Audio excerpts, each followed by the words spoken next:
hermanas, tarea que lo ocupó durante 2 años.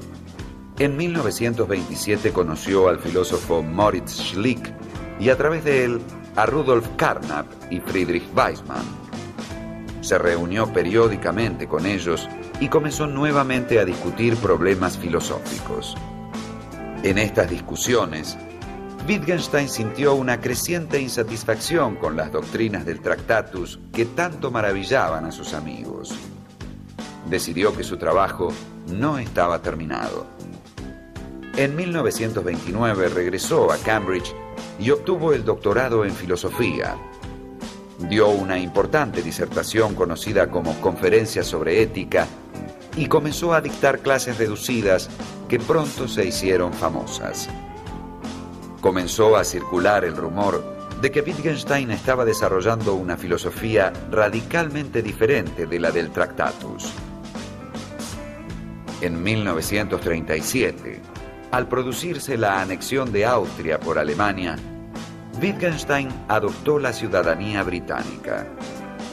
Los apuntes de sus clases comenzaron a circular por ámbitos cada vez más amplios. Durante toda la Segunda Guerra Mundial, colaboró como enfermero en Londres y en Newcastle.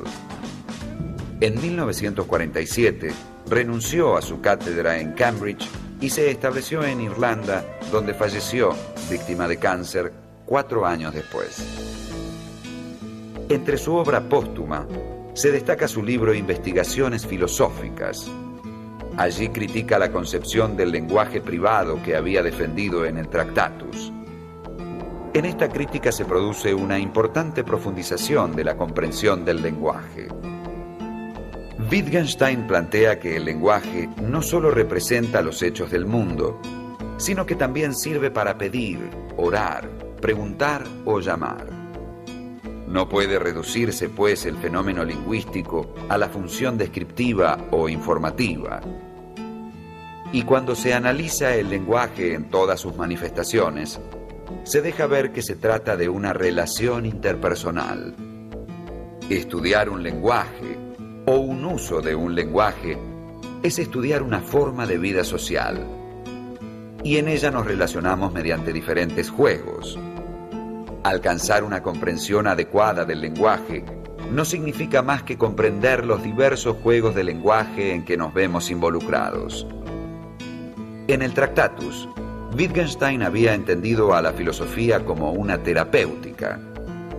Esa noción se agiganta en las investigaciones lógicas. La filosofía debe aclarar los conflictos en que nos vemos envueltos cuando confundimos los juegos de lenguaje que jugamos. Debe mostrarnos que estamos jugando mal cuando despojamos a las palabras de sus usos cotidianos y sus situaciones concretas. Es lo que habitualmente ocurre cuando los filósofos tradicionales persiguen esencias puras. En realidad, no hay un orden perfecto a descubrir, sino una innumerable dispersión de órdenes posibles establecidos desde los juegos de lenguaje en que cotidianamente participamos y las respectivas prácticas sociales. Aquí se anudan el Tractatus y las investigaciones, en la noción de que la filosofía no es, en última instancia, una teoría o una doctrina, sino una actividad.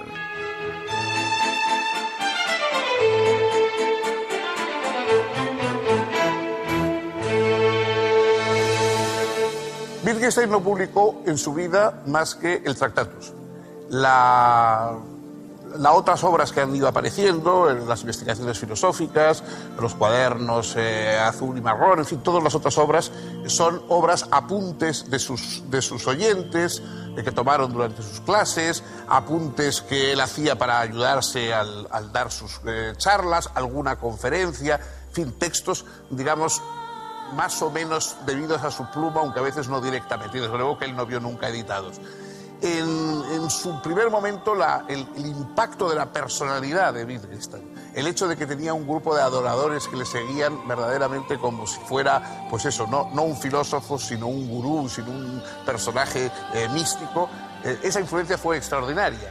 cuando se anunció que iban a salir editadas las investigaciones filosóficas, que no es un libro precisamente divertido ni de Harry Potter, en las colas en Cambridge y en todas las grandes librerías se formaron unas colas inmensas desde madrugada de todos los adictos a Wittgenstein que querían inmediatamente tener la obra de este pensador singular.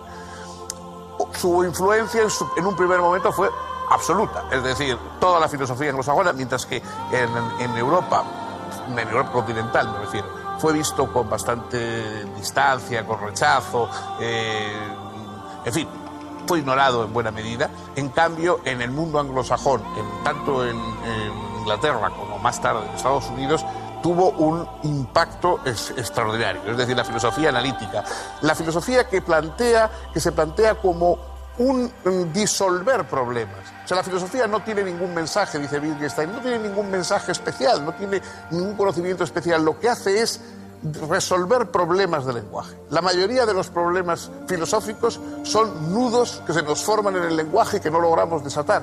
Y la filosofía tiene que ser lo que nos ayude a desatar esos nudos que se forman en el lenguaje. No es un conocimiento positivo, sino al contrario, es una liberación de los problemas que se nos forman por la mala utilización del lenguaje.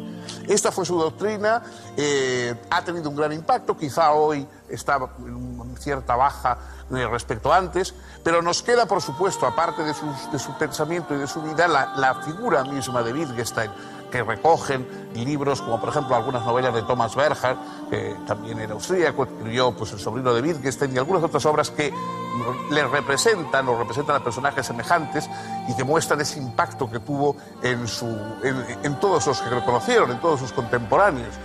Cuando murió, aún muy joven, de un cáncer en casa de unos amigos, sus últimas palabras fueron: dígales que he tenido una vida maravillosa.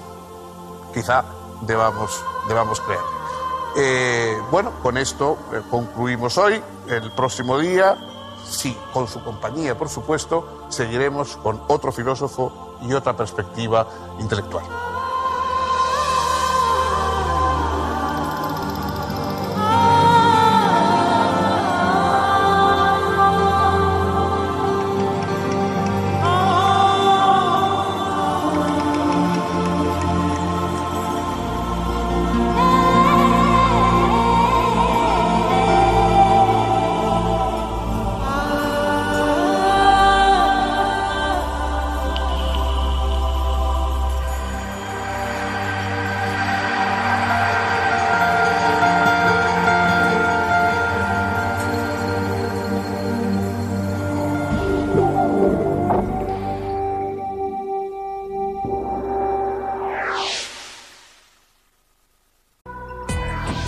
Ludwig Wittgenstein nació en Viena en 1889.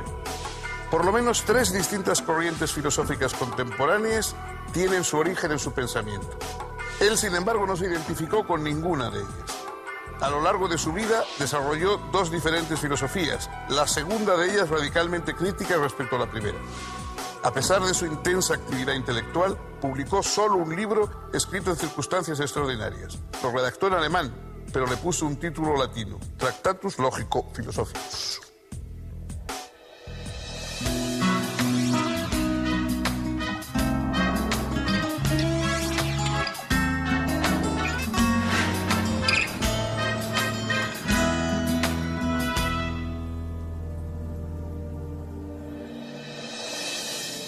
¿Qué tal, amigas, amigos?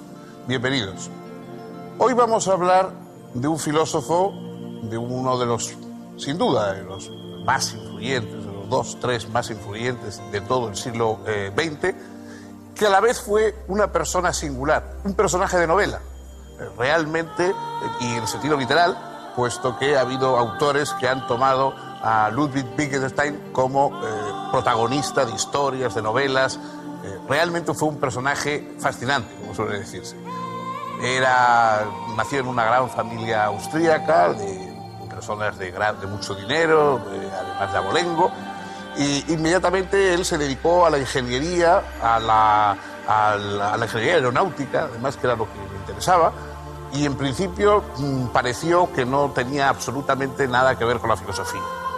Por una serie de azares biográficos, fue a Londres y entonces allí, luego más tarde en Oxford, empezó a estudiar y a hacer calas en el pensamiento filosófico, aunque él no llegó nunca a leer ni estudiar filosofía en el sentido serio del término, pero empezó a hacer aproximaciones al pensamiento filosófico y le interesó extraordinariamente la filosofía de la matemática y de la lógica de Bertrand Russell. Y cierto día se presentó a Russell y le dijo: mire, ¿a usted le parece que soy idiota? Russell se quedó un poco sorprendido y dice: bueno, dice, yo le voy a... Haga usted el examen, hágame las preguntas. Si usted piensa que yo soy idiota, me dedico a ingeniería aeronáutica. Pero si piensa que no soy idiota del todo, voy a intentar hacer filosofía. Y, bueno, Russell le dijo: no, haga usted filosofía. Entonces, él escribió su única obra, el Tractatus Logico-Philosophicus, que es digamos, una obra singularísima dentro de la historia de la filosofía.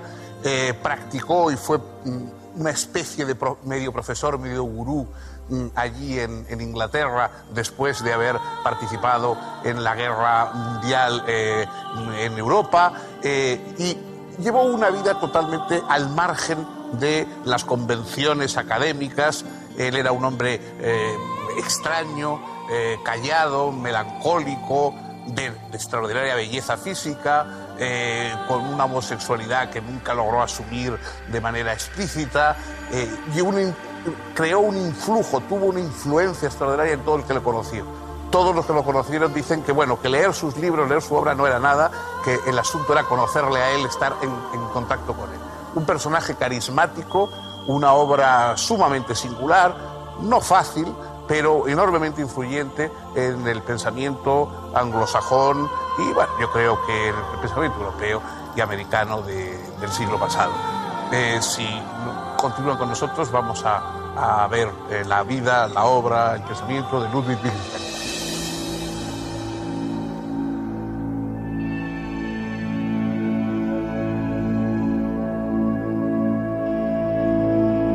Ludwig Wittgenstein fue el menor de 8 hijos de una rica familia austríaca de ascendencia judía. Su padre era un importante industrial siderúrgico y protector de la cultura. El joven Ludwig fue educado por profesores privados hasta los 14 años. Luego cursó estudios en la Escuela Real de Linz y en la Escuela Técnica Superior de Berlín. Su formación como ingeniero lo llevó a inscribirse en la Universidad de Manchester y luego a diseñar un exitoso motor para aviones. Pronto sus intereses se desplazaron hacia las matemáticas puras y el problema de su fundamentación. El lógico alemán Gottlob Frege, internacionalmente famoso por ese entonces, le aconsejó estudiar con Bertrand Russell en Cambridge. Russell había escrito, junto con Alfred North Whitehead, una obra titulada Principia Mathematica, en la que pretendía deducir toda la matemática de la lógica. Dicho trabajo fue crucial para la constitución de la matemática contemporánea. Wittgenstein la leyó cuidadosamente y decidió abandonar la ingeniería y dedicarse a la filosofía. En 1913 murió su padre y Wittgenstein se mudó a Noruega. Construyó una cabaña en un solitario fiordo y vivió en profundo aislamiento. Durante un año aproximadamente, trabajó intensamente en diversos problemas de lógica y mantuvo correspondencia con Russell. Al estallar la Primera Guerra Mundial, se alistó como voluntario en la artillería austríaca. Durante los 4 años que estuvo en el frente, llevó en su mochila algunos cuadernos en los que anotaba sus pensamientos filosóficos. En 1918 fue tomado prisionero por el ejército italiano. En el campo de prisioneros de Monte Cassino, Wittgenstein dispuso de tiempo libre para revisar y reordenar sus apuntes. Desde su prisión, gracias a John Maynard Keynes, futuro Nobel de Economía y condiscípulo suyo de Cambridge, logró hacerle llegar una copia a Russell. El manuscrito se titulaba Tractatus Logico-Philosophicus. Wittgenstein fue liberado en 1919. En Viena, renunció a su parte de la herencia paterna en favor de sus hermanos. Se encontró con Russell en Holanda y discutió con él su trabajo línea por línea. Ciertas diferencias entre las perspectivas de uno y otro se hicieron cada vez más evidentes. El Tractatus Logico-Philosophicus fue publicado en alemán en 1921. Un año después, Russell lo hizo publicar en Inglaterra con una introducción para facilitar la edición del libro. Wittgenstein no aprobaba la introducción de Russell, convencido de que mostraba incomprensión de aspectos centrales de su trabajo. Wittgenstein y Russell se distanciaron definitivamente.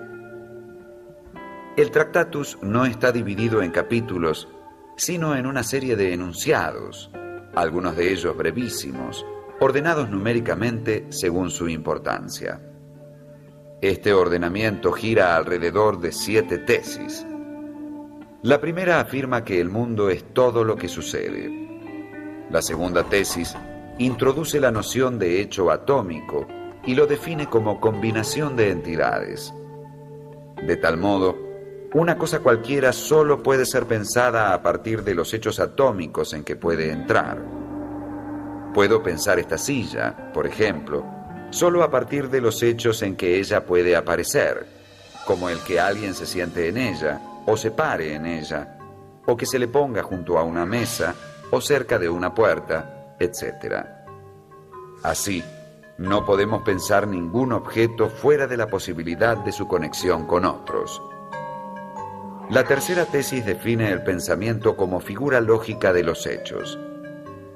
Wittgenstein afirma, en consecuencia, que lo que es pensable es también posible.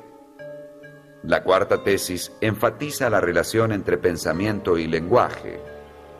Señala Wittgenstein que la mayoría de las cuestiones filosóficas no son falsas, sino que simplemente carecen de sentido. Para demostrar esto, Wittgenstein introduce una serie de precisiones respecto del simbolismo lógico. Es aquí donde el famoso proyecto de Russell de presentar un edificio deductivo de la lógica y la matemática es radicalmente criticado. Y es en el curso de tal crítica que Wittgenstein despliega su original concepción del simbolismo y de la lógica misma. En particular, uno de los aportes del Tractatus más celebrados para el ámbito del simbolismo lógico es su propuesta de las tablas de verdad. En la quinta tesis se introduce la noción de proposición elemental y en la sexta se analiza la forma general de las funciones de verdad y de las proposiciones. Es a la luz de estos desarrollos que el Tractatus expone su afirmación más polémica. Los límites de mi lenguaje significan los límites de mi mundo. Esto significa, en primer lugar, que los límites del mundo son también los límites de la lógica. Nada podría ser ilógico, porque si lo fuera, no pertenecería al mundo. En segundo lugar, que el mundo es mi mundo, de modo tal que yo soy mi mundo. Y en tercer lugar, que el lenguaje es comprendido como esencialmente privado. Contra ello reaccionaría el propio Wittgenstein en su obra posterior. Además de ocuparse de los problemas del simbolismo lógico y de refutar breve y sistemáticamente el proyecto de los Principia Mathematica, el Tractatus intenta describir la estructura del lenguaje proposicional en general y delimitar lo que excede esa estructura.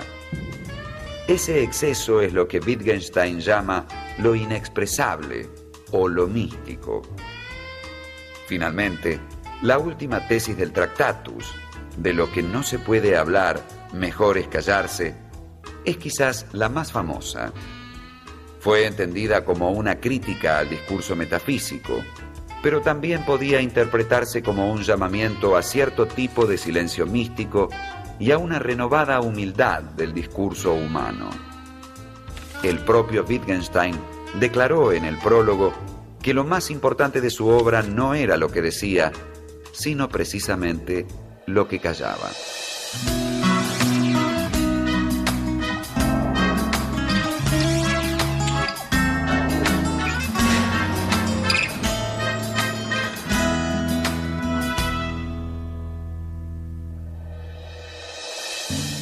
mérito de Wittgenstein es que puso en el centro de la atención del pensamiento contemporáneo el tema del lenguaje. Para Wittgenstein el verdadero problema es el lenguaje.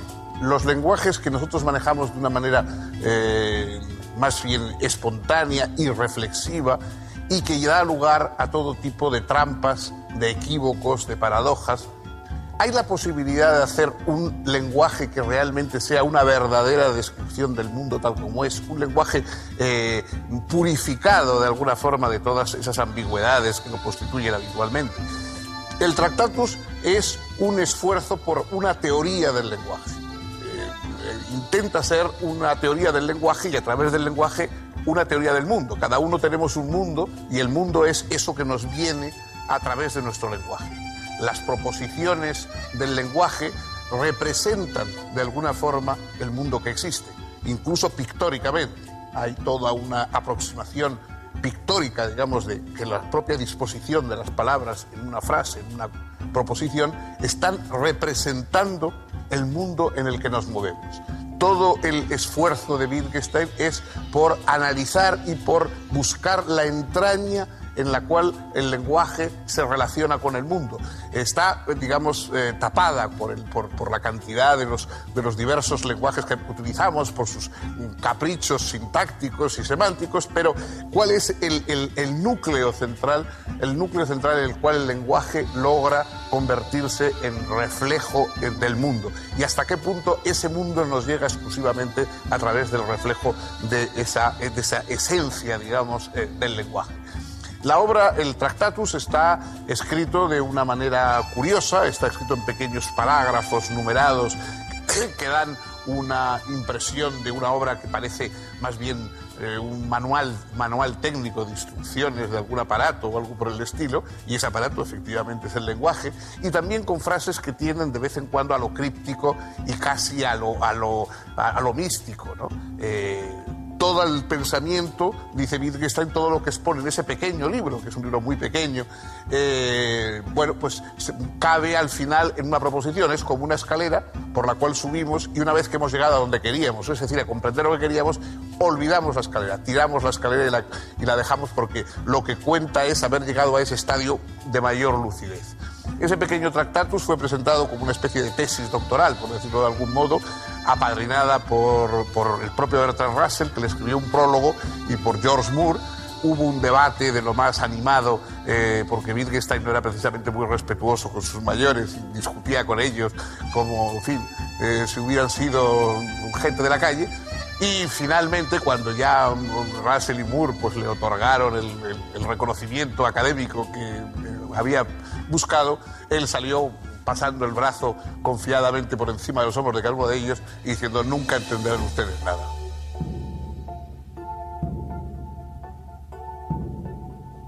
Después de esta primera incursión filosófica, Wittgenstein tuvo una serie de avatares personales, dejó su iniciada carrera académica en Inglaterra, volvió a Europa, se alistó como camillero en el ejército durante la guerra, se fue como maestro a un pueblo en Escandinavia, un pueblo perdido que había allí, y todo esto después de haber heredado, porque sus padres murieron, y heredó una de las mayores fortunas de Europa. Entonces Wittgenstein dejó todo el dinero, entregó todo el dinero y se dedicó a llevar esa vida errante, esa vida extraña, hasta que de pronto, pues con la misma brusquedad con que se había ido, volvió otra vez a Inglaterra y recuperó su contacto con la filosofía. Pero venía con una filosofía completamente diferente, con una filosofía, al contrario, que desmentía la primera que había tenido. En vez de buscar un lenguaje perfecto al margen de la turbulencia de los lenguajes reales, dijo: no, solo existen los lenguajes reales, los lenguajes que utilizan, y lo que tenemos que hacer es comprender el mundo a través de esos lenguajes. Es decir, cada uno de esos lenguajes está indicándonos perspectivas sobre el mundo, y entonces empieza a analizar los juegos del lenguaje, los juegos cada uno de los juegos que jugamos al hablar, porque al hablar estamos jugando con el lenguaje, estamos jugando a decir, jugando a seducir, jugando a amenazar, jugando a investigar. todos son juegos diferentes y las palabras cobran sentido dentro del juego que nosotros estamos haciendo con ellas, porque no hay más lenguaje que el lenguaje que se comparte con los demás. Hay una crítica muy acerada en Wittgenstein del lenguaje, de la idea de un lenguaje privado. Nadie puede tener un lenguaje de significados privados porque significar quiere decir que uno adopta un símbolo y lo comparte con otros que entienden ese significado.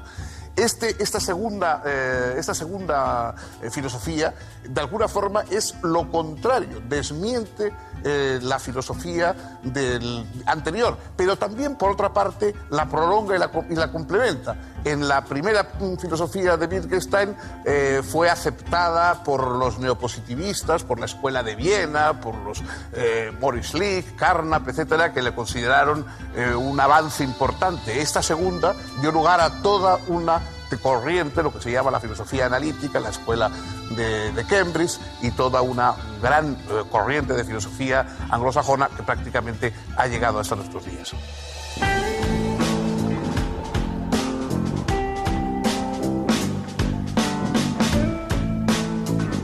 Entre 1920 y 1925, Wittgenstein abandonó la filosofía y trabajó como maestro en varias aldeas austríacas.